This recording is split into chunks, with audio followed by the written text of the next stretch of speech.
नमस्कार दोस्तों, आपका बहुत बहुत स्वागत है आज की बात में, भोर की बात में।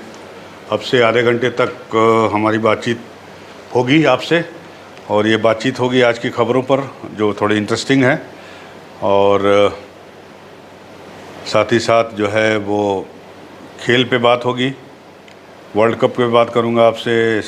एशियन गेम्स में हमारी महिला शक्ति ने, हमारी लड़कियों ने, हमारी बेटियों ने बहुत ही ज़बरदस्त प्रदर्शन किया है। कल 7 मेडल जीते हैं। लेकिन सबसे पहले शुरू करते हैं एक फ़िल्म की खबर से। और फिल्म की खबर ये है कि 2018 एवरीवन इज़ ए हीरो, ये एक मलयालम फिल्म है और इसी साल मई में रिलीज़ हुई थी। और इस फिल्म ने 200 करोड़ रुपए कमाए हैं मलयालम फिल्म ने। और इस फिल्म को भारत की तरफ से ऑफिशियली, मतलब औपचारिक तरीके से ऑस्कर में भेजा जा रहा है, नॉमिनेट करके इसको नॉमिनेट किया गया है। और ये नॉमिनेशन का फैसला जो है 22 फिल्मों को देखने के बाद किया गया है, जिसमें बहुत सारी फिल्में थी, जैसे केरला स्टोरी थी, काफ़ी चर्चित फिल्म है, आपको पता ही है। गदर 2 अपने सनी पाजी की ब्लॉकबस्टर। इसके अलावा और भी फिल्में हैं, कुछ नाम मैं बता देता हूं आपको। अभी जो वैक्सीन वॉर आई है उनकी ही फिल्म है, जिन्होंने कश्मीर फाइल्स बनाई थी, विवेक अग्निहोत्री जी की, तो वो भी, उसको भी देखा गया। इसके अलावा घूमर एक फिल्म है, वो उसको भी देखा गया। मिसेस चटर्जी वर्सेस नॉर्वे, ये रानी मुखर्जी की फिल्म थी, आपने देखी होगी, बड़ी अच्छी फिल्म थी। एक माँ की कहानी थी इसमें, अपने बच्चों को वापस लाने की। और साथ ही साथ राकी और रानी की प्रेम कहानी, ये मेरे ख्याल से रणबीर कपूर साहब की फिल्म है, ये आलिया भट्ट। जिग्वाटो और गदर 2 और केरला स्टोरी, इसके साथ मिला के करीब 22 फिल्में और देखी गई। लेकिन ज्यूरी ने अल्टीमेटली जो है इस Malayalam film 2018 everyone is a hero को चुना। तो इसको ऑफिशियल एंट्री के रूप में जो है ऐलान किया गया, कल ऐलान किया। और FFI यानी फिल्म फेडरेशन ऑफ इंडिया के प्रेसिडेंट जो हैं गिरीश कसरावल्ली ने कहा कि 16 सदस्यीय जूरी ने देश का प्रतिनिधित्व करने के लिए सर्वसम्मति से इस मलयालम फिल्म को चुना है। इसके लिए हम 16 सदस्यों ने एक हफ्ते में 22 फिल्में देखी, और ये एक मुश्किल फ़ैसला था। जाहिर सी बात है, मुश्किल रहा होगा कि जहाँ एक से एक अच्छी फिल्में हैं, उसमें से किसी एक फिल्म को सेलेक्ट करना काफ़ी मुश्किल काम होता है। और फिर भी एक अच्छी पसंद है ये। मैंने इस फिल्म को देखा तो नहीं है, लेकिन सुना है ये हिंदी में डब भी की गई है। अगर आपको मिल जाए तो आप ज़रूर देखिएगा इसको। तो बहुत ही अच्छी फिल्म है ये। और केरल में जो 2018 में बाढ़ आई थी, काफ़ी ख़तरनाक बाढ़ आई थी, उससे लोग जो फंसे उसमें, वो कैसे निकले, उससे कैसे उन्होंने सामना किया, तो उसके बारे में ये कहानी है। और ये न केवल भारत या केरला, ये बल्कि पूरी दुनिया में बाढ़ आ रही है, कहीं भूकंप आ रहा है, कहीं कुछ हो रहा है। तो किस तरह से लोग जो है जो फंस जाते हैं या जो प्रभावित होते हैं, उसमें से बहुत सारे ऐसे अनसंग हीरो निकलते हैं बाद में, जो 4-4 दिन 5-5 दिन के बाद जिंदा बच निकलते हैं। तो ये एक बड़ी उसी पे आधारित फिल्म है। और ये फिल्म सिनेमाई और तकनीकी रूप से भी काफ़ी बेहतर है। मतलब इसकी सिनेमेटोग्राफी, मतलब इसके कैमरामैन जो होंगे, और टेक्निकली जो इसमें तकनीक यूज़ किया गया है, वो भी काफ़ी उत्तम क्वालिटी का है।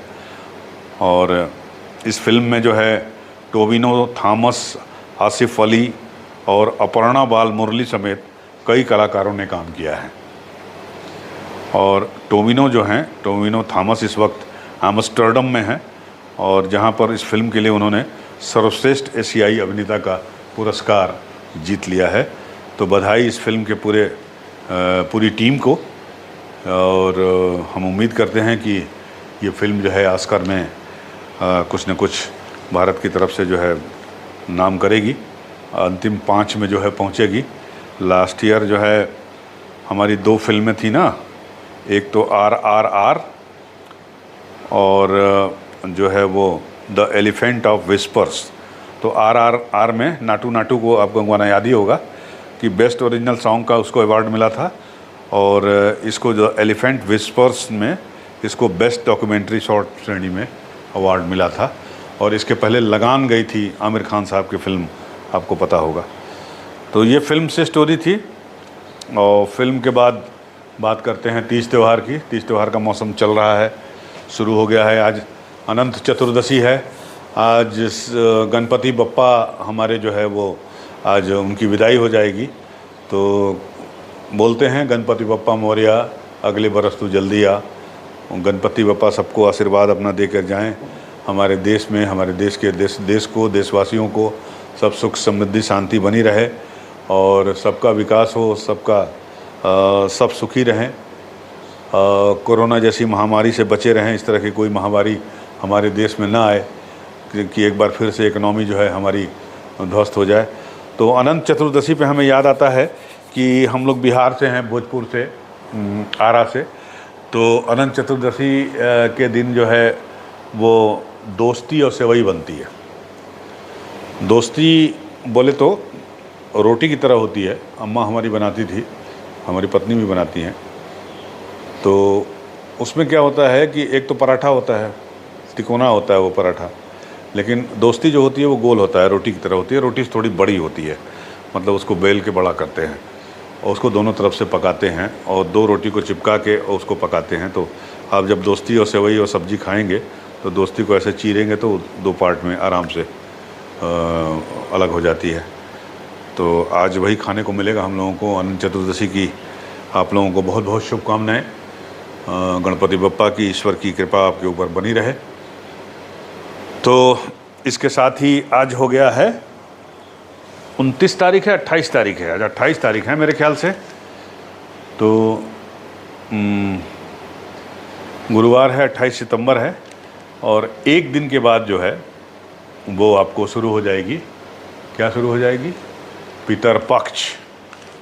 जी हाँ, पितरपक्ष का वो शुरू हो जाएगा। तो ये आपके लिए एक अच्छी खबर है। तो पितरपक्ष में आपको पता ही है कि हम लोग अपने पुरखों को जो है वो पानी देते हैं और अपने पितरों को याद करते हैं, उन्हें श्रद्धांजलि अर्पित करते हैं, उनके बताए हुए रास्ते पे चलते हैं। तो तैयारी कर लीजिए पितरपक्ष की। जिन लोगों को अपने पूर्वजों को सम्मान देना है, श्रद्धा अर्पित करनी है, श्रद्धांजलि अर्पित करनी है। तो 28 सितंबर से याद आ गया, एक जो हमारी पीढ़ी के लोग हैं या हमसे बड़े हैं या हमारे आसपास के हैं, एक फ़िल्म आई थी 1973 में, इसी तारीख को 28 सितंबर 1973 को। और उस फिल्म ने इतिहास रच दिया था। उस फिल्म ने कईयों की ज़िंदगी बना दी थी। और उस फिल्म ने जो है हमारे showman, greatest showman Raj Kapoor साहब को, जो इनके ऊपर जिनका बाल जो है कर्जे में डूब चुका था इस फिल्म के रिलीज़ होने के पहले, उसको न सिर्फ कर्जे से मुक्त किया बल्कि एक नया जीवन दान दिया उनको। और उसके बाद फिर उन्होंने और फिल्में बनाई। आपको पता है उनका नाम है राज कपूर। और राज कपूर की साहब की फिल्म थी बॉबी। जी हाँ, झूठ बोले कौआ काटे। आपको तो याद ही होगा, हम तुम एक कमरे में बंद हों। तो 28 सितंबर 1973 को बॉबी फिल्म रिलीज हुई थी। और इस फिल्म के हीरो थे चिंटू बाबा, ऋषि कपूर साहब, जिनका कोरोना में देहांत हो गया 2 साल पहले। तो इस फिल्म से उन्होंने मतलब हीरो का रोल किया था। और इसके पहले वो मेरा नाम जोकर में चाइल्ड आर्टिस्ट के रूप में काम कर चुके थे। तो इस फिल्म के लिए उन्होंने बेस्ट एक्टर का वो फिल्म फेयर अवार्ड भी मिला था। तो उसी के बारे में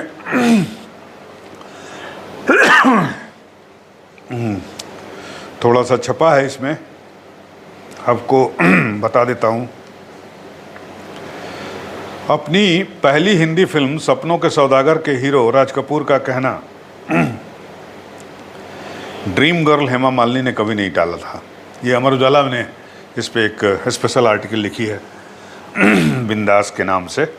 तो वो मैं आपको सुना देता हूँ कि राज कपूर की मल्टी स्टारर फिल्म मेरा नाम जोकर जब फ्लॉप हुई तो उन्होंने नए चेहरे के साथ कम बजट की फिल्म बॉबी बनाने का फैसला किया। घर के लड़के चिंटू को हीरो बनाया और एक नई लड़की डिम्पल को हीरोइन। फिल्म के मुहूर्त पर पहुंची हेमा मालिनी को अब भी याद है कि कैसे एक चुलबुली किशोरी उन्हें फ्रॉक पहने वहां फुदकती दिखाई दी। जब उन्हें पता चला कि यही फिल्म की हीरोइन है तो वो बहुत खुश हुई। और शायद बहुत कम लोगों को पता होगा कि हेमा मालिनी जी की, जो हमारी ड्रीम गर्ल हैं फिल्म इंडस्ट्री की, बॉलीवुड की, कि हेमा मालिनी की सबसे करीबी दोस्त आज भी डिम्पल कपाड़िया ही हैं। डिम्पल की पहली फिल्म बॉबी की रिलीज़ को आज 50 साल पूरे हो रहे हैं, 73 और 23 यानी 50 साल। उस वक्त मैं बहुत छोटा था, मेरे ख्याल से मैं होऊंगा 6-7 साल का, लेकिन मुझे याद है हल्का हल्का। फिल्म बॉबी 28 सितंबर 1973 को रिलीज हुई। यह दौर था जब सलीम जावेद ने अमिताभ बच्चन को जो है एंग्री यंग मैन के रूप में पेश कर दिया था। और वो फिल्म भी आपको याद होगी, उसी साल आई थी, जंजीर, जिसने बॉलीवुड की इतिहास को बदल दिया। उससे पहले जो है वो इस तरह का हीरो नहीं आया था। थोड़ा बहुत धर्मपाजी ने अपने 1-2 फिल्मों में काम किया था, जैसे उनकी एक फिल्म आई थी मेरा गांव मेरा देश, आपने याद होगा आपको, 1970 की फिल्म थी। विनोद खन्ना उसमें एक बहुत ही ज़बरदस्त जब्बर सिंह के रोल में थे, डाकू के रोल में। लेकिन full fledged angry young man का खिताब अगर किसी को मिला तो वो बच्चन साहब को मिला, और इसी फिल्म से मिला, जंजीर से मिला। तो जंजीर के जरिए जो है एक नए सुपरस्टार का उदय भी हुआ, और उस समय के super duper star Rajesh Khanna के पतन की शुरुआत भी उससे हुई। और ऐसा लगा कि अब जो है मार धाड़ और उसका ही ज़माना रहेगा, रोमांस जो है वो ख़त्म हो जाएगा। लेकिन ऐसा हुआ नहीं। बॉबी ने बॉलीवुड की रोमानियत को, रोमांस से भरी स्टोरीज को ज़िंदा रखा। और उसके बाद ऋषि कपूर साहब ने ही कई फिल्में ऐसी की उसके बाद भी, बच्चन साहब की आंधी के दौर में भी, जो कि हिट हुई, और वो रोमानी फिल्में थी, रोमांस वाली फिल्में थी। तो इस रोमांस को ज़िंदा रखा था इस फिल्म ने, बॉबी ने। तो इसमें भी लिखा हुआ है कि सलीम जावेद ने अमिताभ बच्चन के कंधे पर बंदूक रखकर अपने पुराने अजीज राजेश खन्ना के रोमानी सामियाने में फिल्म जंजीर से छेद कर दिया। आपको पता होगा कि जंजीर के लिए बहुत सारे लोगों से अप्रोच किया गया था। उसमें पहले राजेश खन्ना भी थे, राजकुमार साहब भी थे, अपने दिलीप कुमार साहब भी थे, धर्मेंद्र भी थे, लेकिन सब ने मना कर दिया। तब सलीम जावेद ने अमिताभ बच्चन साहब को चुना था और जंजीर से छेद कर दिया। लेकिन उसी साल रिलीज हुई बॉबी फिर से माहौल में रोमानियत का नया इंद्रधनुष ले आई। बॉबी की सफलता में गानों का बड़ा हाथ था, ये तो आपको पता ही है। गाने एक से एक, हम तुम एक कमरे में बंद हो और चाबी खो जाए, ना मांगू सोना चांदी ना मांगू हीरा मोती, ये मेरे किस काम के, देती है दिल दे बदले में दिल ले, ये भी आपने सुना होगा। तो एक गाना था झूठ बोले कौआ काटे। तो इस गाने के बारे में भी लिखा है इसमें अमर उजाला में कि फिल्म बॉबी का एक गाना जो महिला संगीत और नाटक नकटौरा में खूब लोकप्रिय हुआ था, वो था झूठ बोले कौआ काटे काले कौए से डरियो। ऋषिकेश मुखर्जी साहब ने झूठ बोले कौआ काटे नाम से 1998 में एक फिल्म भी बनाई, और ये गाना और फिल्म का एक अन्य गाना ना मांगू सोना चांदी मध्य प्रदेश के उस समय के दिग्गज कांग्रेसी नेता विट्ठल भाई पटेल ने लिखे थे। नाम तो मैंने भी सुना है। सागर से विधायक रहे पटेल, अपने सूबे के कई सरकारों में मंत्री भी रहे, और यही गाना, ये जो गाना है, दोनों हिट गाना, ये विट्ठल भाई पटेल साहब ने लिखे थे और बड़े ही मकबूल हुए थे, बड़े हिट हुए थे ये गाना। तो अब इस गानों की बात चलें तो इसमें लक्ष्मीकांत प्यारेलाल का संगीत था। ये ऐसा पहली बार हुआ था कि राज कपूर साहब की फिल्म में जो है शंकर जयकिशन साहब जो है वो म्यूज़िक नहीं दे रहे थे, लक्ष्मीकांत प्यारेलाल साहब ने म्यूज़िक दिया। और उसमें भी है मुकेश साहब ने गाना नहीं गाया, जो उनकी टीम के अहम हिस्सा थे। इसमें एक नए गायक शैलेंद्र सिंह को चुना गया, और मैं शायर तो नहीं, इसी गाने से उनका ऑडिशन हुआ। और ये गाना भी आपको तो याद ही होगा, ऋषि कपूर पे फिल्माया गया था ये फिल्म गाना। तो इनके बारे में भी लिखा हुआ है इस अखबार में कि फिल्म में ऋषि कपूर की आवाज़ बनकर लॉन्च हुआ एक नया पार्श्व गायक शैलेंद्र सिंह, पुणे फिल्म इंस्टीट्यूट में इन्होंने एक्टिंग की पढ़ाई की थी। वो फिल्म बॉबी में ऋषि कपूर की आवाज़ कैसे बन गए, तो अगर इस बाबत उनसे पूछिए तो वो खुद भी हैरान होते हैं। शैलेंद्र सिंह बॉबी को याद करके चहकते नहीं, उल्टे उनके चेहरे पर थोड़ी टीस उभर आती है। यह दर्द है उन घावों का जो हिंदी सिनेमा की खेमेबाजी ने उन्हें दी है। आए थे एक्टर बनने, लेकिन उन्हें गायक बन गए, और गायक बन के भी उन्होंने शुरुआती में दौर में बड़े अच्छे अच्छे गाने गाए, लेकिन बाद में वो फिल्मी गुटबाजी से अपने आप को मतलब वो नहीं कर पाए, मिक्स नहीं कर पाए, और धीरे धीरे उनके गाने कम होते गए। आवाज़ बहुत अच्छी थी, या अच्छी है मतलब उनकी, शैलेंद्र सिंह साहब की, लेकिन वो फिर दूर हो गए। फिर उन्होंने अपनी म्यूज़िक कंपनी भी बनाई, लेकिन वो भी नहीं चली। तो खैर एक फ़िल्म में उन्होंने एक्टिंग भी की है रेखा के साथ। शैलेंद्र सिंह और रेखा की एक फ़िल्म थी, उसमें रेखा के बॉबकट बॉल थे। मुझे अभी भी उस फिल्म का पोस्टर याद है, मुझे याद नहीं आ रहा है। अगर आपको याद हो तो ज़रा कमेंट बॉक्स में बता दीजिएगा। मेरा नाम जोकर फ्लॉप होने के बाद राज कपूर संगीतकार शंकर जयकिशन के साथ काम नहीं करना चाह रहे थे। उन्होंने उन दिनों के सुपरहिट गायक मुकेश को संगीतकार लक्ष्मीकांत के पास भेजा और फिल्म बॉबी में संगीत देने की पेशकश की। लक्ष्मीकांत की पत्नी जया कुडालकर बताती हैं कि उन दिनों मुकेश जी राज कपूर साहब के कहने पर बॉबी में संगीत देने की बात लक्ष्मीकांत जी से करने आए थे। हाँ, तो उस समय प्यारेलाल जो है उस समय लक्ष्मीकांत के साथ नहीं थे। तो लक्ष्मीकांत ने कहा कि भैया अभी पूछ के हम बताते हैं थोड़ी देर में। तो बाद में जब उन दोनों की आपस में बातचीत हुई, लक्ष्मीकांत और प्यारेलाल की, तो उन लोगों ने कहा कि भैया बॉबी फिल्म में हम लोग म्यूज़िक नहीं देंगे। क्यों नहीं देंगे? क्योंकि शंकर जयकिशन साहब जो है उन लोगों के गुरु थे, और शंकर जयकिशन साहब ही राज कपूर की टीम का अभिन्न हिस्सा थे। एक से एक गाने, दोस्त दोस्त ना रहा, प्यार प्यार ना रहा, ज़िंदगी हमें तेरा एतबार ना रहा, मेरा प्रेम पत्र पढ़कर दिए तुम नाराज मत होना, कैसे सदाबहार गाने। शंकर जयकिशन साहब के बहुत सारे गाने हैं राज कपूर साहब की फिल्मों के, अगर गिनाने बैठ जाऊंगा तो दिन निकल जाएगा, और गाने का भी मन करेगा मुझे। तो नहीं देंगे। तब मुकेश ने उन दोनों को समझाया, मुकेश हमारे साथ, मुकेश साहब गायक जो थे, उनके भाई आप लोग नहीं करेंगे तो कोई और करेगा, इसलिए मैं चाहता हूँ कि आप लोग ही करें। तो ये करते करते जो है लक्ष्मी प्यारे का ही मतलब मनाया गया उनको, और इस फिल्म में उन्होंने म्यूज़िक दी, और जो कि सुपर डुपर हिट रही म्यूज़िक। और इसी फिल्म से लता मंगेशकर को भी वापस लाया लक्ष्मीकांत प्यारेलाल जी राज कपूर के गुट में वापस, जो कि मेरा नाम जोकर के समय थोड़ा उनसे नाराज़ हो गई थी किसी बात को लेके। तो अब जो शैलेंद्र सिंह जो गायक थे, नए गायक थे, लता मंगेशकर के साथ उनको गाना गाना था, तो उनका ऑडिशन लिया लक्ष्मीकांत प्यारेलाल साहब ने। तो शैलेंद्र सिंह ने उन्हें राजेंद्र कृष्ण का लिखा और R.D. बर्मन का संगीतबद्ध किया फिल्म बॉम्बे टू गोवा में किशोर कुमार का गाया गाना गाकर सुनाया, देखा ना है रे, सोचा ना है रे, रख दी निशाने पे जा, जो बच्चन साहब पे फिल्माया गया था बस के अंदर, अरुणा ईरानी और बच्चन साहब पे। तो उस वक्त राज कपूर भी वहाँ मौजूद थे, और उन्होंने जब ये आवाज़ सुनी तो उन्होंने तुरंत हाँ कर दी। उसके बाद शैलेंद्र सिंह और फिल्म के हीरो ऋषि कपूर यानी चिंटू बाबा की मुलाकात जो है वो इस फिल्म के गाने की रिकॉर्डिंग के दौरान हुई।